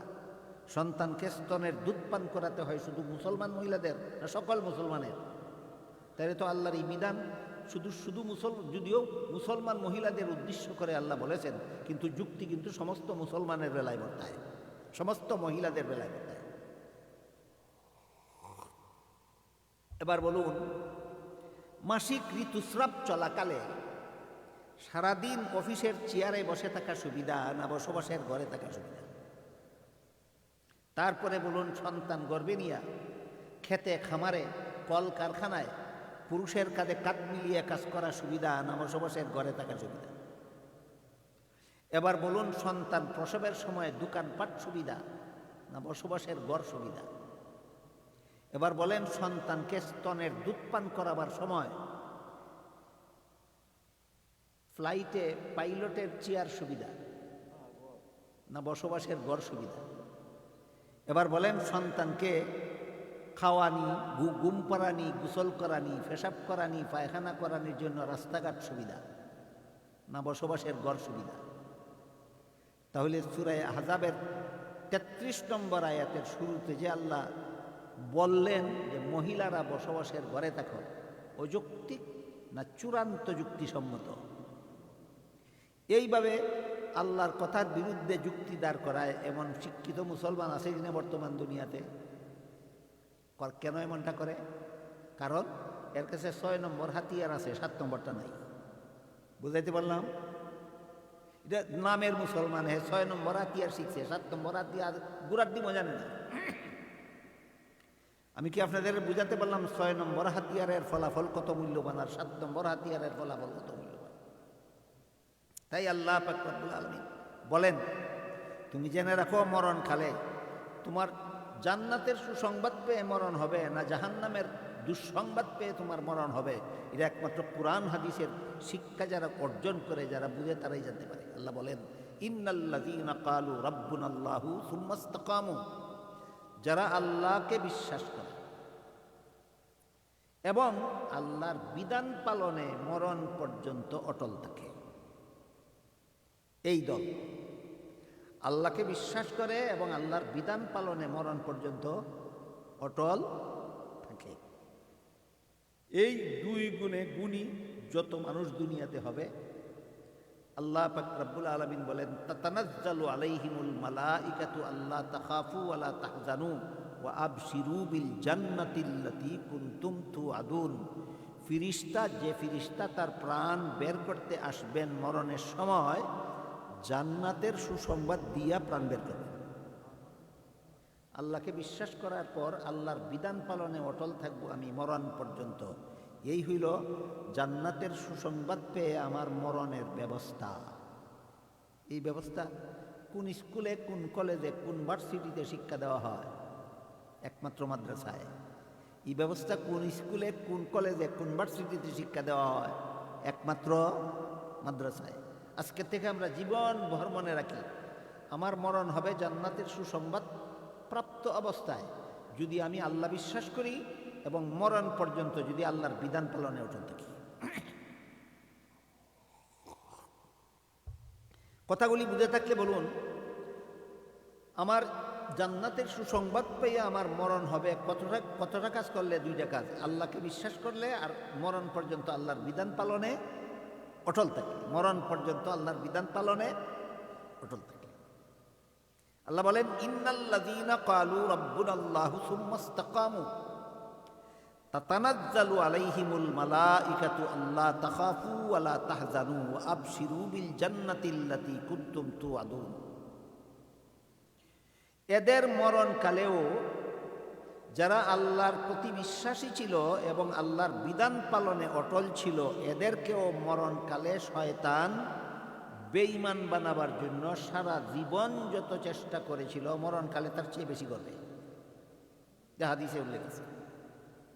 হাদিস শরীফে আল্লাহ রসুল বলে দিয়েছেন, একটা মুমিন মুসলমানকে বেঈমান বানাবার জন্য শয়তান সারা জীবন যত চেষ্টা করে, মরণকালে তার চেয়ে বেশি করবে। উদাহরণ দিয়ে আল্লাহ রসুল বলেছেন, যেই লোকটার মা বাবা তার আগেই মারা গেছিল, যেই মুমিন মুসলমানের মা বাবা তার আগেই মারা গেছিল মুসলমান অবস্থায়, এই মুমিন মুসলমানের মরণকালে একটা শয়তান তার মরা মায়ের আকৃতি ধারণ করে তার কাছে আসবে, আর একটা শয়তান তার মরা বাবার আকৃতি ধারণ করে তার কাছে আসবে, এসে বলবে, ইসলামের বিধান পালন করেছিলাম আমরাও জাহান্নাম থেকে বাঁচার আশায়, মরণের পরে দেখলাম ইসলামের বিধান পালন করার কারণে আমরা জাহান্নামী হয়েছি। তোমার আমরা দুইজন মা বাবা চেয়ে বড় বেশি আপন দুনিয়াতে তোমার আর কেউ নাই। আমরা তোমার একান্ত আপন হিসাবে বলতেছি, ইসলামের বিধান যা পালন করার করেছ মরণের আগে আগে বলে ফেলো, আর ইসলাম মানি না, তবেই তুমি জাহান্নাম থেকে বাঁচতে পারবে। এইভাবে শয়তান মুসলমানকে মরণকালে বেঈমান বানাবার চক্রান্ত করে। আপনাদের নবী মিথ্যা বলেছেন? আপনাদের নবী জীবনে কোনোদিন মিথ্যা বলেন? নবী বলেছেন এইভাবে মুমিন মুসলমানকে মরণকালে বেঈমান বানাবার জন্য শয়তান এইভাবে চক্রান্ত করে। এমতাবস্থায় যেহেতু সে আল্লাহকে বিশ্বাস করেছিল এবং মরণ শুরু হওয়ার আগ পর্যন্ত আল্লাহর বিধান পালনে অটল ছিল, এই দুই গুণের কারণে আল্লাহ বলেন তাতানাজ্জালু আলাইহিমুল মালাইকাতু, এই অবস্থায় শয়তানের হামলার থেকে তাকে ঈমান নিয়ে মরণের কাজে সাহায্য করার জন্য আমি তার কাছে তখন রহমতের ফিরিস্তা পাঠাই।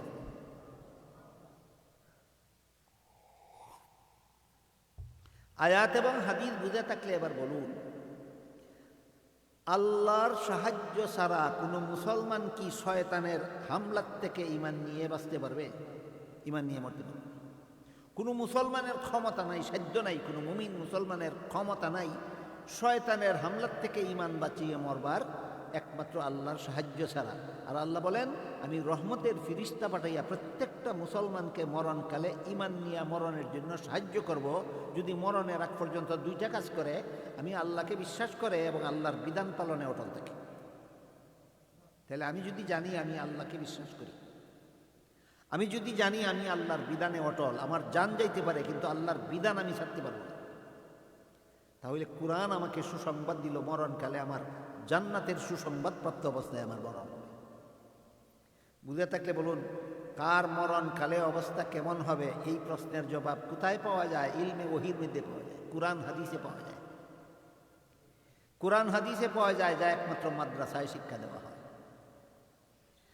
আল্লাহ বলেন তাতানাজ্জালু আলাইহিমুল মালাইকা, দুই কাজ যদি তুমি করো, আল্লাহর প্রতি বিশ্বাসী থাকো এবং আল্লাহর বিধান পালনে যদি মরণ পর্যন্ত অটল থাকো, তাহলে মরণকালে তোমাকে শয়তান বেঈমান বানাবার জন্য যত চক্রান্ত করুক না কেন, তোমাকে ঈমান নিয়ে মরণের জন্য সাহায্য করতে আমি তোমার কাছে রহমতের ফিরিস্তা পাঠাই দেব। আয়াতের ব্যাখ্যায় তাফসীরের কিতাবে লেখা আছে, আল্লাহর রহমতের ফিরিস্তা যখন তার কাছে আসবে, ফিরিস্তারে দেখার পরে ওই লোকটা চিনতে পারবে যে এটা তো আমার মা না, এটা শয়তানে আমার মার আকৃতি দান করেছে। রহমতের ফিরিস্তাকে দেখার পরে চিনতে পারবে এটা তো আমার বাবা না, একটা শয়তানে আমার বাবার আকৃতি দান করেছে। এবার বুঝে থাকলে বলুন তো, আয়াতের তাফসীর বুঝে থাকলে বলুন, মা রূপী শয়তান বাবা রূপী শয়তানকে কোন সময় চিনতে পারবে? যখন রহমতের ফিরিস্তা তার সামনে এসে হাজির হবে। রহমতের ফিরিস্তা আসার আগ পর্যন্ত সে মহা টেনশনে থাকবে। হায় হায়, সারা জীবন আলিমদের মুখে শুনলাম ইসলামের বিধান পালন করতে করতে মরলে জান্নাত পাওয়া যায়। এটা তো আলেমরাও তারার উস্তাদের মুখে শুনে বলেছেন, নিজের চোখে দেখে বলেননি। আমার মা আমার বাবা নিজের চোখে দেখে বলতেছে, এখন কি শোনা কথা মানব না দেখা কথা মানব, এই চিন্তায় অস্থির হয়ে যায়। ঠিক এই মুহূর্তে আল্লাহ বলেন আমি রহমতের ফিরিস্তা পাঠাইয়া শয়তানের চক্রান্ত থেকে তার ঈমান হেফাজত করে। তাহলে মরণকালে আমার ঈমান নিয়ে মরণের জন্য রহমতের ফিরিস্তা আমার কাছে আসার দরকার আছে কি? আছে কি? আছে। কিন্তু আমি যদি আগের থেকেই রহমতের ফিরিস্তা আমার ঘরে ঢুকার ব্যবস্থা বন্ধ করে রাখি, বর্তমান দুনিয়ার বেশিরভাগ মুসলমান এই কাজে খুব পটু, এই কাজে খুব বেশি এক্সপার্ট, যে রহমতের ফিরিস্তা যেন আমার ঘরে প্রবেশ করতে না পারে। এবার শুনুন সেই হাদিস। হাদিস শরীফে রাসূল করিম সাল্লাল্লাহু আলাইহি ওয়াসাল্লাম বলেন, লা তাদখুলুল মালাইকাতু বাইতান ফীহি কালবুন আও তাসবীর। নিষ্কর্মা কুকুর, কোরআনের তাফসীরের ভাষায় ওই কুকুরকে নিষ্কর্মা কুকুর বলে, যেই কুকুর প্রশিক্ষণ প্রাপ্ত নয়, ট্রেনিং প্রাপ্ত নয়। কুকুরকে ট্রেনিং দিলে কুকুরে চুর ধরতে পারে। কুকুরকে ট্রেনিং দিলে কুকুর শিকার ধরে খায় না, মালিকের কাছে এনে ফিরিয়ে দেয়। বলেন ট্রেনিং ছাড়া না ট্রেনিং প্রাপ্ত? ট্রেনিং প্রাপ্ত। যেই কুকুরকে এমন ট্রেনিং দেওয়া হয় না, সে চুরও ধরতে পারে না, শিকারও করতে পারে না। এটা কাজের কুকুর না নিষ্কর্মা? রাসূল বলেন, এমন নিষ্কর্মা কুকুর যার ঘরে স্থান দেওয়া হয়, তার ঘরে রহমতের ফিরিস্তা প্রবেশ করেন না। এমন কুকুর যদি আমার ঘরে থাকে, মরণের সময় ঈমান নিয়ে মরণের জন্য আল্লাহ ফিরিস্তা সাহায্য করতে আসতে পারবে আমার ঘরে? পারবে না। এলো এক প্রকার ঘর, যেই ঘরে আল্লাহ রসুল বলে গেছেন রহমতের ফিরিস্তা প্রবেশ করবে না। আর এক প্রকার ঘর রসুল বলেছেন এই সমস্ত ঘরে রহমতের ফিরিস্তা প্রবেশ করবে না। কোন ঘর? যেই ঘরের মধ্যে বিলাসিতার ছবি যেই ঘরের ভিতরে রাখা হয়। কোনো মানুষের ছবি অথবা কোনো জীব জানোয়ারের ছবি বিলাসিতা করে সংরক্ষণ করা হয়, হয়তো হেফাজতে রাখা হয় আর না হয় লটকিয়ে রাখা হয়। রাসূল বলেন, যেই ঘরে ছবি থাকে, কোনো মানুষের ছবি অথবা কোনো জীব জানোয়ারের ছবিটা যদি নিতান্ত ঠেকাবশত না হয়, শুধু রঙ্গে তামাশায় শখে যদি ছবি রাখা হয়, রাসূল বলেন তার ঘরে রহমতের ফিরিস্তা প্রবেশ করবে না। এই মর্মে আমি আপনাদের একটা হাদিসের আগাগোড়া বিবরণ শোনাই। হাদিস শরীফে উল্লেখ আছে, রাসূল করিম সাল্লাল্লাহু আলাইহি ওয়াসাল্লাম বাজার থেকে ময়ূরের ছবি ছাপা একটা চাদর কিনেছিলেন। বিভিন্ন পাখি বিভিন্ন কীট পতঙ্গের ছবি দিয়া কাপড় প্রিন্ট করে ছাপায়, এরকম ময়ূরের ছবি ছাপা একটা চাদর কিনেছিলেন আল্লাহ রসুল। সেই চাদরটা ঘরের মধ্যে লটকাইয়া রাখছিলেন। আগের দিনের ঘটনা। পরের দিন জিবরিল ফিরিস্তা ওহী নিয়ে আসলেন নবীর কাছে। আগেই বলেছি ওহী কারে কয়, হয়তো কোরআন না হয় হাদিস, হয়তো কোরআন না হয় হাদিস। পরের দিন জিবরিল ফিরিস্তা নবীর কাছে ওহী নিয়ে আসলেন। অন্য দিন ওহী নিয়ে আসলে ঘরের ভিতরে নবীর কাছে আসেন। এই দিন ওহী নিয়ে আসলেন নবীর ঘরে, নবীর কাছে ঘরে না ঢুকে নবীর ঘরের বাইরে দাঁড়িয়ে। নবী জিজ্ঞেস করেন, ও জিবরিল, যেদিন ওহী নিয়ে আসো ঘরের ভিতরে আমার কাছে আসো, আজকে বাইরে দাঁড়িয়ে রইলে কেন? জিবরিল বলেন, হুজুর, আজকে যে ওহী নিয়ে এসেছি, এই ওহীটা আমাকে আপনার ঘরে প্রবেশ করতে দেয় না। কোন জিনিসে জিবরিল রে নবীর ঘরে প্রবেশ করতে দেয় না? ওহী, ওই দিনের ওহীটা। জিবরিল বলে, আজকে যে ওহী নিয়ে এসেছি, এই ওহীটা আমাকে আপনার ঘরের ভিতরে প্রবেশ করতে দেয় না। নবী জিজ্ঞেস করলেন, আজকে কি ওহী নিয়ে এসেছি? জিবরিল বলে, আজকে ওহী নিয়ে এসেছি, আজকের থেকে কোনো মানুষের ছবি, কোনো জীবজন্তুর ছবি যেই ঘরে থাকবে, সেই ঘরে আমি জিবরিল এবং আমার অধীনস্থ কোনো রহমতের ফিরিস্তা প্রবেশ করবে না। এসে দেখি আপনার ঘরেই ছবি লটকানো। ওহী নিয়ে আসলাম, ছবি লটকানো থাকলে জিবরিলও ঢুকবে না, রহমতের ফিরিস্তা কেউ ঢুকবে না। ওহী নিয়ে এসে দেখি স্বয়ং নবীর ঘরে ছবি লটকানো। এই জন্য আজকে যে ওহী নিয়ে এসেছি, সেই ওহী আমাকে আপনার ঘরে প্রবেশ করতে দেয় না। এসে দেখি আপনার ঘরে ছবি লটকানো আছে। নবী বলেন, ও জিবরিল, ছবি সাফা ময়ূরের ছবি সাফা চাদরটা আমি কিনেছি গতকাল, আর ছবি ঘরে রাখা হারাম, ওহী নিয়ে এসেছো তুমি আজকে। হাদিস বুঝে থাকলে বলুন, ছবি হারাম এই ওহী পাঠাবার পরের দিন নবী ছবি সাফা চাদর কিনছিলেন না আগের দিন? আগের দিন। নবী যেদিন চাদর কিনছিলেন সেই দিন ছবি হারাম ছিল। নবী যেদিন চাদর কিনছিলেন সেই দিন ছবি হারাম ছিল না, পরের দিন ছবি হারাম ওহী নিয়ে আসলেন জিবরিল। তাই নবী জিবরিলকে জিজ্ঞেস করলেন, ও জিবরিল, আজকে ওহী নিয়ে আসছো, ছবি হারাম। গতকাল তো ছবি হারাম ছিল না, আমি তো চাদরটা গতকাল কিনেছিলাম, এখন আমার পয়সার কিনা চাদরটা কি করব? জিবরিল বলেন, আপনার চাদরটা এমনভাবে ছিঁড়ে টুকরা টুকরা করুন, যেভাবে ছিঁড়ে টুকরা টুকরা করলে প্রত্যেকটা ছবির কেল্লা এক টুকরায় আর শরীর আর এক টুকরায় যায়। এই বলে জিবরিল বাইরে দাঁড়িয়ে রইলেন, আর মুহাম্মদুর রাসূলুল্লাহ নিজের পয়সার কিনা চাদরটা এমনভাবে ছিঁড়ে টুকরা টুকরা করলেন, যেভাবে টুকরা টুকরা করলে প্রত্যেকটা ছবির কেল্লা এক টুকরায় আর ছবি আরেক টুকরায় গেল। তখন জিবরিল ফিরিস্তা নবীর ঘরে প্রবেশ করে বললেন, আজকের থেকে কিয়ামত পর্যন্ত আপনার যে উম্মতের ঘরে এই বিলাসিতার ছবি থাকবে, বিলাসিতা করে শখে কোনো জীবজন্তুর ছবি রাখবে অথবা কোনো মানুষের ছবি রাখবে, তার ঘরে আমি জিবরিল এবং আমার অধীনস্থ কোনো রহমতের ফিরিস্তা তার ঘরে প্রবেশ করবে না। ঠেকাবশত ছবি না বিলাসিতার ছবি? কুত্তার বেলায় প্রশিক্ষণপ্রাপ্ত কুত্তা না নিষ্কর্মা কুত্তা? নিষ্কর্মা কুত্তা যার ঘরে থাকে নবী বলেন তার ঘরে রহমতের ফিরিস্তা প্রবেশ করবে না। আর বিলাসিতার ছবি যার ঘরে থাকবে আল্লাহ রসুল বলেন তার ঘরে রহমতের ফিরিস্তা প্রবেশ করবে।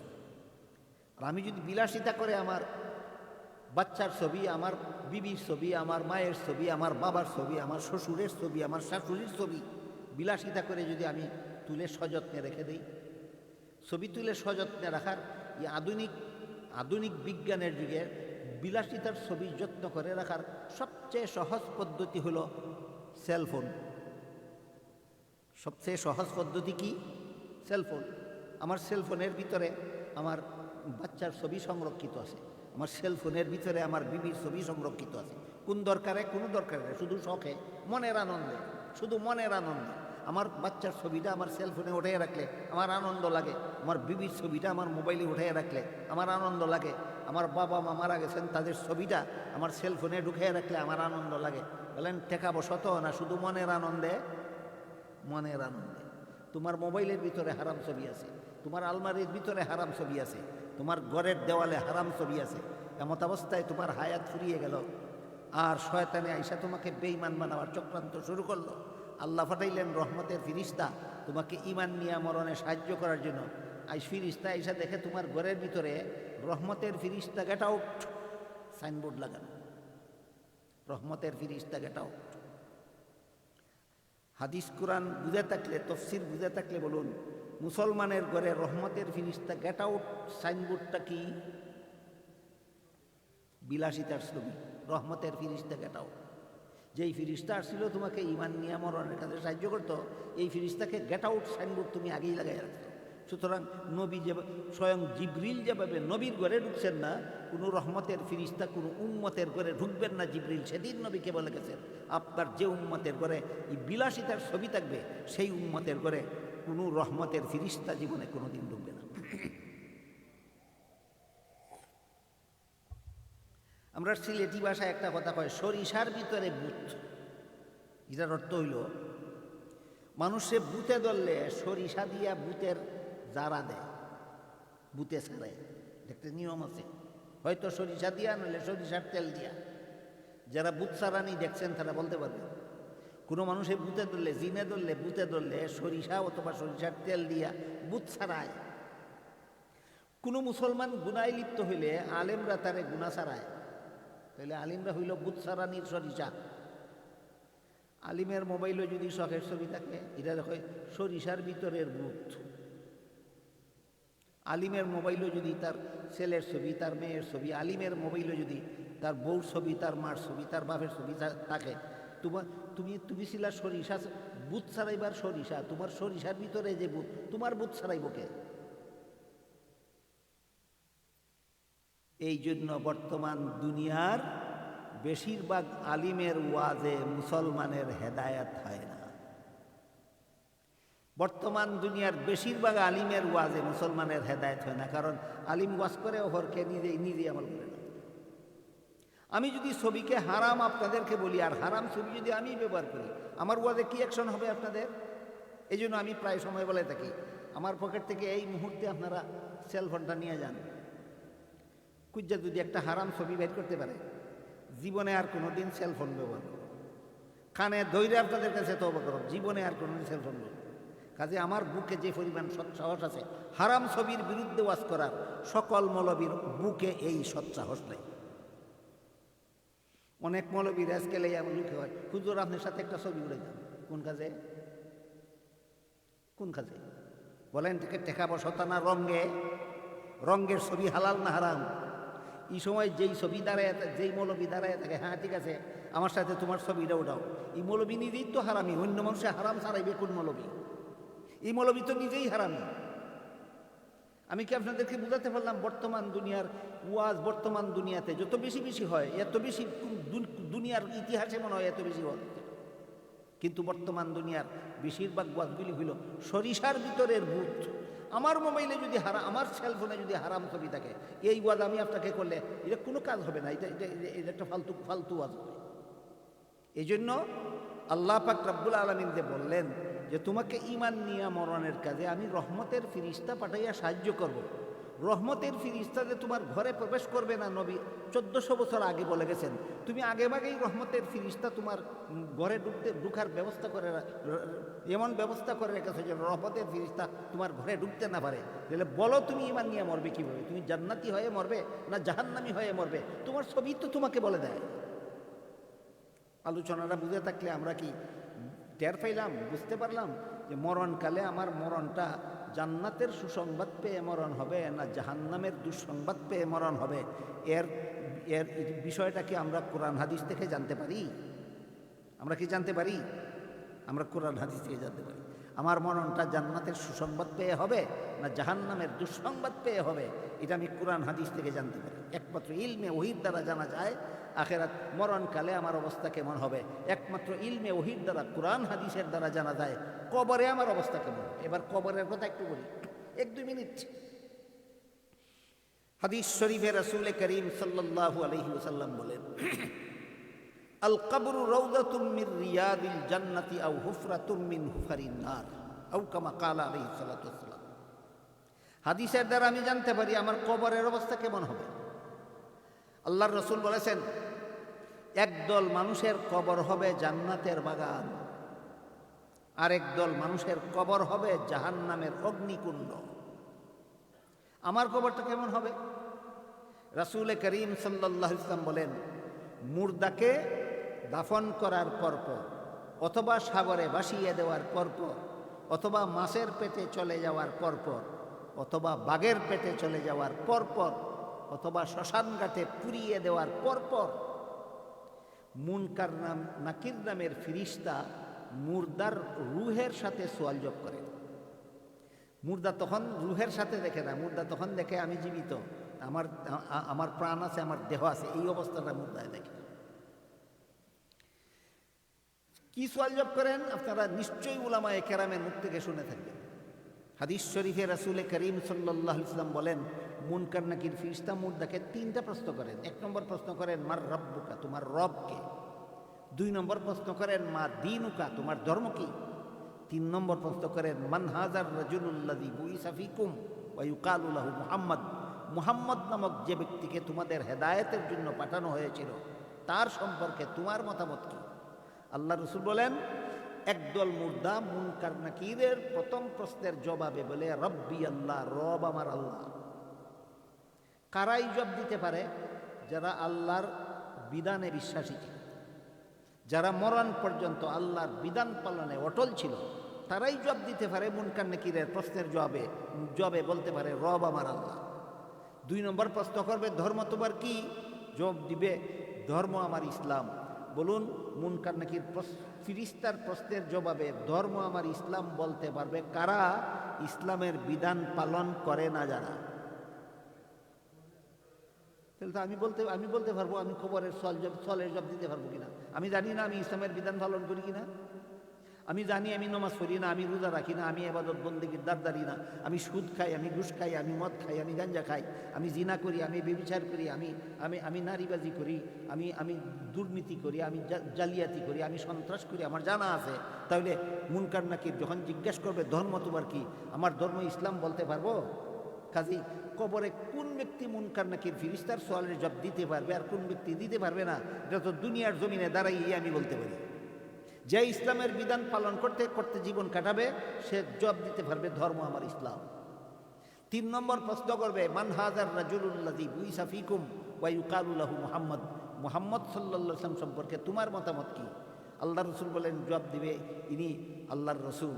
রসুলের তরিকা মতো জীবনযাপন করলে 3 নম্বর সোয়ালের জবাবে রসুল বলতে পারবে না, রসুলের মন গড়া তরিকা মতো জীবনযাপন করলে। কাজেই আমার কবরের অবস্থা কেমন হবে আমি মরণের আগেই জানতে পারি। আমি যদি আল্লাহকে বিশ্বাস করি, আমি যদি ইসলামের বিধান পালন করি, আমি যদি নবীর তরিকায় অটল থাকি, তাহলে মুনকার নাকিরের প্রশ্নের জবাব আমি দিতে পারবো। আল্লাহ রসুল বলেন, সাথে সাথে তোমার কবরে জান্নাতের বিছানা বিছাইয়ে দেওয়া হবে, তোমার গায়ে জান্নাতের পোশাক পরাইয়ে দেওয়া হবে, তোমার কবরের বাড়ির সাথে জান্নাতের দরজা করে দেওয়া হবে। কিয়ামত পর্যন্ত কবরে থেকে তুমি জান্নাতের সুখ শান্তি করতে পারবে। আমার মরণ কেমন হবে, আমার কবর কেমন হবে, আমার হাসর কেমন হবে? বলুন, কোন স্কুলে পড়লে জানা যায়? কোন কলেজে পড়লে জানা যায়, কোন ভার্সিটিতে পড়লে জানা যায়, একমাত্র মাদ্রাসায় ইলমুল ওহী পড়লে, কোরআন হাদিস পড়লে জানা যায়। এতক্ষণে আমি আপনাদেরকে একটি মাত্র কথা বোঝাবার চেষ্টা করেছি যে কোরআন হাদিস শিখার একমাত্র প্রতিষ্ঠান মাদ্রাসা, যা দুনিয়ার ক্ষণস্থায়ী জীবনের লাভ লোকসান বোঝার জন্য নয়, মাদ্রাসা হইল আখেরাতের চিরস্থায়ী জীবনের লাভ লোকসান বোঝার জন্য। আমার এতক্ষণের কথা যারা শুনেছেন বুঝেছেন তারা বলুন, স্কুল কলেজ ভার্সিটির লেখাপড়া যতটুকু দরকার মাদ্রাসার লেখাপড়া এর চেয়ে কিছু কম দরকার না অনেক বেশি দরকার? এই বিষয়টা যদি আপনারা বুঝে থাকেন তাহলে আমি মনে করি আমার এতক্ষণের আলোচনা সার্থক হইল। আল্লাহ আপনাদের আমাদের সবাইকে বুঝার তৌফিক দান করুন, আমিন। সুবহান রাব্বিকা রাব্বিল ইজ্জাতি আম্মা ইয়াসিফুনা ওয়া সালামুন আলাল মুরসালিন ওয়ালহামদুলিল্লাহি রাব্বিল আলামিন।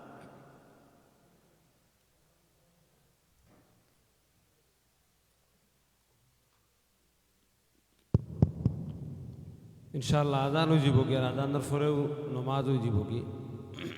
আমরা নমাজ 10:30